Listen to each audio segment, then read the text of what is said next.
Hi, this is Ron with Old Men Stories and Old Men Stories Opry.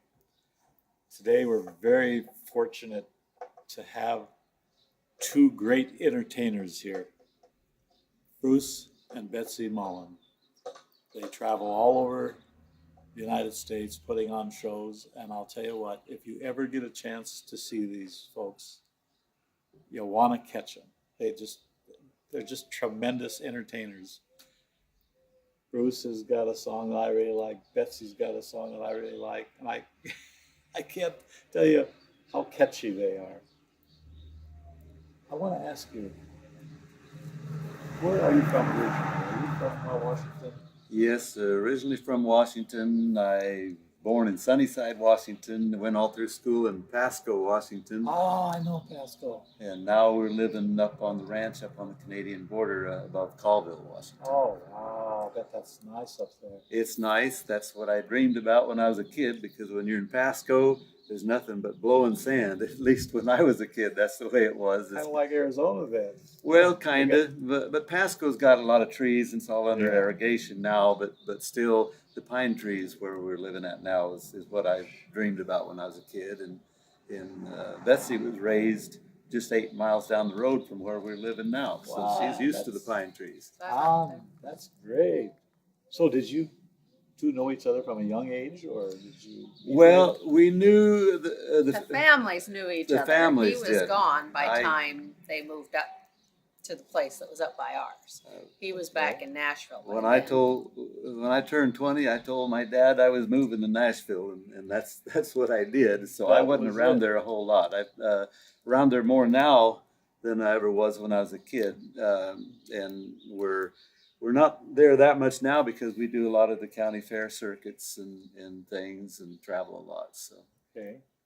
So then when you two got together, before you got married, were you both entertaining at that time? No, had kind of pretty much come off the road, was doing a little bit still, but I was working at a nuts and bolts place in Spokane, pulling nuts and bolts, shipping them out to other stores and retail. And I had a little farm down at Springdale.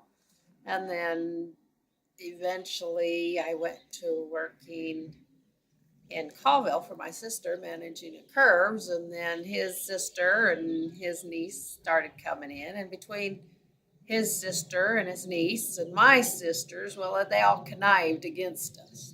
Oh, And sure. put us together. And had you ever done any entertaining before, singing, that type of thing? When I was a kid in high school and then through church and things like that, I had, but not to what we're doing now, no. Think of all the years you wasted that beautiful voice without people hearing you. And did Bruce Well, kind the cows liked it in the milking parlor. I'll bet they did. cows are good listeners. You're not afraid to do anything you want to in front of a cow, and they just look at you. So I can believe that. I had a great time out on the tractor. Wow. So then, when you and Bruce got together, did he talk you into the entertainment? No, it just kind of come back little by little because there was quite a time that music had pretty much gone out of my life due to some circumstances. Yeah, sure. And when we kind of started going together, it started coming back. Isn't that great? Wow. With you two, it's just incredible. When I've listened to you and I think, oh, these guys are so fantastic. It sounds like they've been together all their life. Sang together. Just like you kind of were both brought up in that, togetherness. But we come to find out that isn't true. You didn't It's start just till a only little the later. last Well, 12 years that we've been singing together. we practiced a lot, but the only trouble is the practice has mostly been on stage. On stage, yeah. I can imagine. It's kind of like me. Everybody says, "Well, how many hours a week do you practice a song?" And I can honestly tell them, I really don't practice. If I know the melody and I got the words, that's all it takes. But if I practice something, it never comes out right. So, but other Well, people are there different. is something about that because it keeps a spontaneity to it instead of so Mechanical. rigid, mechanical. Yeah. There is a degree. I mean, he Yeah. practices all the time in his head and with the books and reading through the words and stuff. And I do once in a while, but I get caught up doing this and that and got to do the computer stuff. And so he does most of it, and I just fall in. Well, I don't know anything about a computer, so I got to do something. So I might as well work on my songs Well, in my thank head. goodness you got Betsy to take care of that for you. Yeah, that works out good. I try. Yeah. There's some days I wish I had a secretary and a maid so I could do Yeah. all these other things. Yeah. But you guys do an awful lot of traveling. We do. I know in the fall of the year here, before you guys came down, I had people asking me if I had seen Bruce and Betsy down here yet. I said, no, I haven't seen them. You know, they should be coming down soon, and every time you see them, are they here yet? You know, they're all looking forward to seeing you guys at the music jams and stuff. Yeah. And so you realize that you do make quite an impact when you go to a jam. It's like getting a free concert when you're there. Yeah, we Yeah. go. And you excite the people. They really are enthused with you guys when you come to a music jam. So I'm glad they are, and boy, it works out good for us because they've followed us to When our we do have shows shows, that makes it really nice to have people that we're familiar with. Yeah. And, you know, they're friendly people and they're like, oh, good. You know, and that just helps us. We feed on that good energy because otherwise, if they're just sitting there looking at us, it's like, I can remember one time we was backstage getting everything ready and the curtain was closed, and one of the guys back there said, now don't be surprised when that curtain opens if there's more people on stage than there is in the audience. But that curtain opened and we were all surprised. It was full, and it was because of the different people that have seen us at the jams and things. Isn't that great? Yeah. So that makes Yeah. it really nice, especially when you kind of got to know the people and become friends. It just makes you feel really special and really Yeah. cool when they come follow you. Right. Well, I know I've seen the posters at the different parks, you know, and with your picture and you know your advertising on it, and I know you see people, you know, looking at it, you know, oh, I know who those folks are. So, you know, your face is getting really familiar down here. And, Right. Whenever there's a concert, if it's in their park, especially, they're going to be there, you know. So, Yeah. Bruce, you know my favorite song that you do is the Auctioneer song. I know you like the Auctioneer song, and there's a lot of people like that song. Yeah, it's a high energy song. It's just, man, it gets the people going. And tell me a little bit about yourself and the auction. Weren't you an auctioneer at one time, or didn't Well, you? Was your dad an auctioneer? My dad was an auctioneer, and the only time I really did any auctioneering is when my dad needed me. I can remember one time I was recording for Buck Owens in Bakersfield, California, and my dad called me up and he said, I've got 2 sales in one day. He said, if you could go to Eugene, Oregon, he would go to Billings, Montana. So I said I would, and I was, I don't know, somewhere around 20 or 21, I forget. But anyway, I looked like I was about 15. And I was really Well, you quiet. still do. Yeah. And I showed up at the auction, and the people putting on the auction, they looked at me and they said, see, your dad won't be here today. And I looked down and said, no. And I think they were really afraid because they didn't know whether I could do the job because I was so quiet and I looked so young. But they brought that first car on the block, and boy, I started hands in the air, started doing a little bit of auctioneering, and they were so busy they didn't have time to worry about whether I could do it or not. You proved yourself. Yeah. Yeah, in fact, at that time, they had, that was the highest sale that they'd ever sold at that time. Wow. Yeah. That is fantastic. So you did a good job. Well, I hope so. I think maybe they felt sorry for me because they thought I was young. I don't know, but they was bidding, and boy, I was just a going. You can always fall back on that in your retirement, can't you? You can be an auctioneer when you get tired of traveling. I suppose I'd rather just sing about the auctioneer. Oh, yeah, and we'd rather hear that too. Betsy, you and Bruce write songs together. Occasionally. Tell me what your favorite song is that you've written. I think I know, but tell me about it. Well, Two Doors Down from Jesus is one of our favorites. But I also New Day is one of my favorites. Is a song that he also wrote for me, and it's kind of has a native flair to it, and it just kind of a folky. It fits me, and I really like that. Oh, great. Someday I'm going to ask you to sing that in the jam. Well, the Or maybe problem you with won't. singing that one at a jam is it's a train wreck happening because it's got minors. Well, what we could do is write down the chords, and show them to everybody. Then there'd be no problem. So maybe we'll do that sometime. Some of us can't even follow chords though. So. Yeah, But I most love guys. songs with minors, and that it Yeah. kind of adds a dramatic Oh, flair to it. And so a absolutely. lot of songs I sing are a little tough to try to do at the jam Yeah, sessions. I can understand.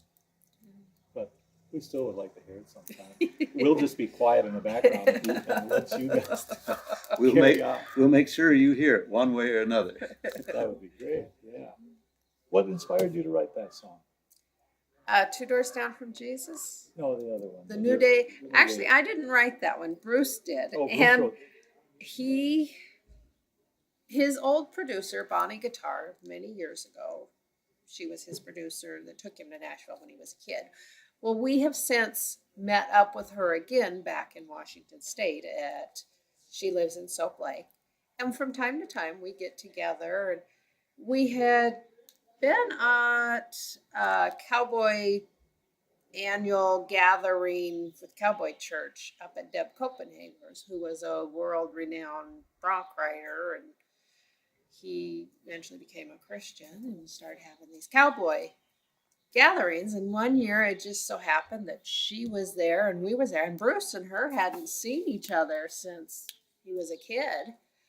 And so then we got to visit, and we went down and spent a little time with her. And she goes, I had done Wayfaring Stranger, and she just fell in love with it. And she says, Bruce, you need to go write her another Indian song. She's, sounding, native sounding song, because her voice it's perfect for it. And he went home and had it like that.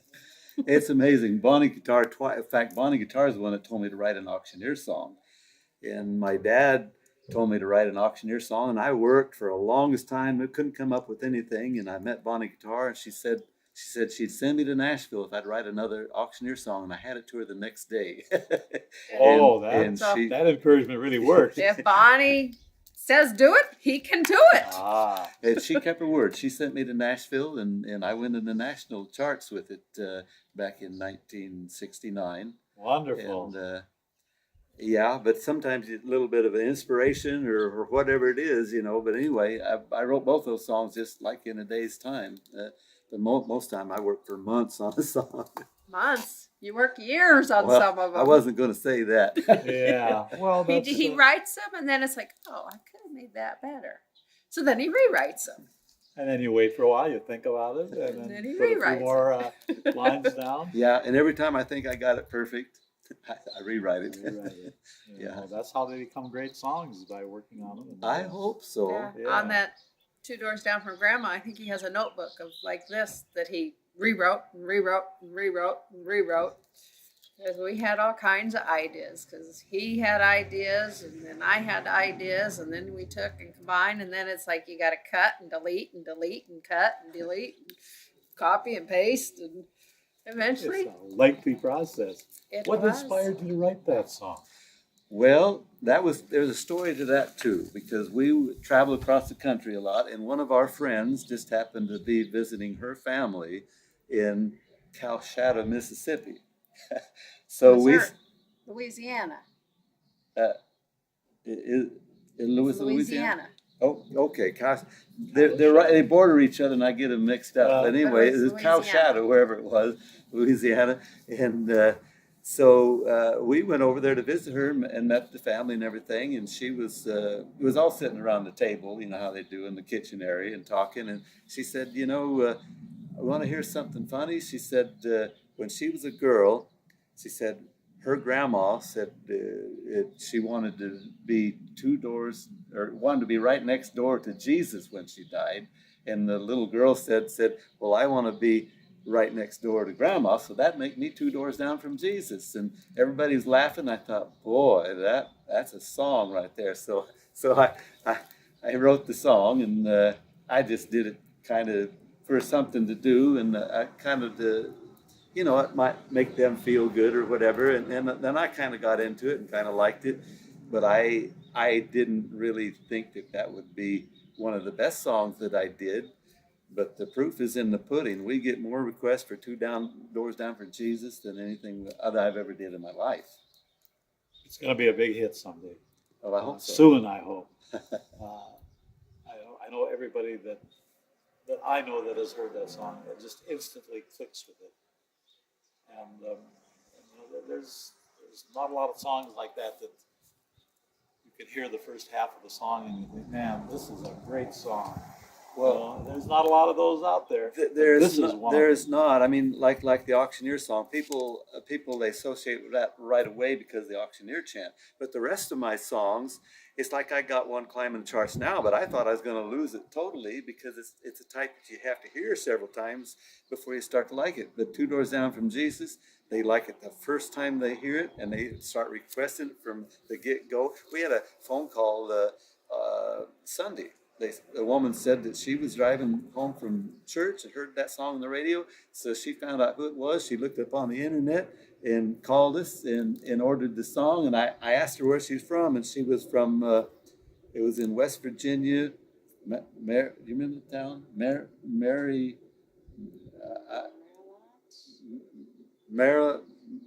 Lawton or something like that. But anyway, and so I asked her what radio station was and everything, and she said, in fact, when we got the call, we didn't get it till late at night, so we didn't want to call her that late at night. So we called her the next morning. She said she heard it again that morning. But that's just the way it's been with that song. So we have re-recorded it in Nashville, and we're going to send it out everywhere we can, all the radio stations. We're going to try to send it to the country stations. Right now, it's just been out in gospel. But, yeah, with all your travels, who's the most interesting person or persons that you have met? I know you've met a lot of stars in the country music field. Having been in Nashville, I'm sure there's somebody. Did anybody stand out in your mind? Well, they all seem interesting to me. I toured probably mostly with Freddie Hart. Oh, I love Easy Lovin'. Easy Lovin', yeah. He was a very interesting person, and then we teamed up with Jerry Lewis, and he was quite interesting too. Boy, he's energetic, isn't he? Yeah, he is. Yeah, but I suppose they're all interesting to me. They've all got stories. Even Sure. Bonnie Guitar, who had several hit records back in the 50s and 60s. I remember the name. Oh, you remember Yes, her? I do. Yes. Yeah, and she's got quite a few stories too. And in fact, I'd known her, when she recorded me when I was younger, and then we got to reacquainted again here in the past few years. And when I was a kid, we used to go to our grandparents' place, and they had this record by Jim Reeves called Mexican Joe. And I was fascinated with it. The time I got there, I'd lay on the floor and just put that needle back and just keep playing Mexican Joe over Always and over again. on the go. Always, yeah. And I found out just not very long ago that Bonnie Guitar did the guitar work on that session, and she never told me that all those years, and I didn't know that. You learn something new every day. Yeah. So there's interesting things about all the different people. I guess. Yeah. Well, in later years, we've got to, through the inspirational country music field, we've got to meet Ricky Skaggs, Dennis Agajanian, who travels with Franklin Graham Ministries. And so we have quite a time with that. And then they have jam sessions at night back there. And they never let Bruce and I sing any other songs. Otherwise, Dennis Agajanian goes, Marty Robbins is here. Oh, And yeah, so then they people. always have to, it's funny because it's gotten to be every time they have a jam, they all wait for Bruce to get up, and Dennis and certain group of key guys will come around and they'll do El Paso. That's all they let him do. Every El year. Paso every year. And it's funny because the young ones that are coming up in the field go, we just wait for this moment. Isn't that great? This is what we wait for. This is what we come back to Nashville for, to see this moment. You know you're making a hit when you hear that kind of stuff, don't you, Chris? Well, it makes me feel Makes good, you feel especially good. see some of the young talent wanting to hear that, and some of this young talent is It's just great. incredible. I feel like wow, would they even listen to me? Yeah. You know, Yeah. because I'm older and they're so young and they got the world by the tail, all ahead of them, but yet they're still wanting to talk to us. That makes me feel really good. Yeah. Well, you guys have fantastic stage presence. Oh, thank you. You know, and that's probably why you're so unforgettable with the audience, because I mean, you guys get up there just like you were born to do this. You know, who were some of your favorites as you grew up and Well- got into the field? Did you have some favorite people that you enjoyed listening to? As a kid, I was kind of the youngest. I have a brother that's younger than me, but I had 5 older sisters. But there was kind of like it was 2 families because there was quite a break in there between me and a sister that's older than I. And so my folks are older, so we always had the Jim Reeves records, the Saddle and Boots, and some Marty Robbins and some Patsy Clines. And so I grew up listening to these older artists, you know, Loretta Lynn and the Gatlin Boys and some of them. And so I grew up with the older, and that's just kind of where I sit That's your with them. I like influence, right? those, yes. Yeah. Well, we can tell it in your, you know, in your style. You know? Yeah. And it's so great to listen to. We're going to hear a couple of your songs here today. I guess probably the one that we're going to listen to is Two Doors Down from Jesus. And so we're going to go into that in a minute. Why don't you say, okay, Old Men Stories, because you just completed a wonderful Old Men Story video. This is Old Men Stories with Bruce and Betsy Mullen. 2 fantastic entertainers. If you get a chance to see them, don't pass it up. And you say, Bruce Mullen, Old Men Stories, right to the screen. Bruce, I say Bruce Yeah. Mullen. yeah, right to that Say screen. Bruce Mullen's Old Men Stories. Bruce Mullen, Old Men Stories. Betsy Mullen, Old Man Stories. There we go.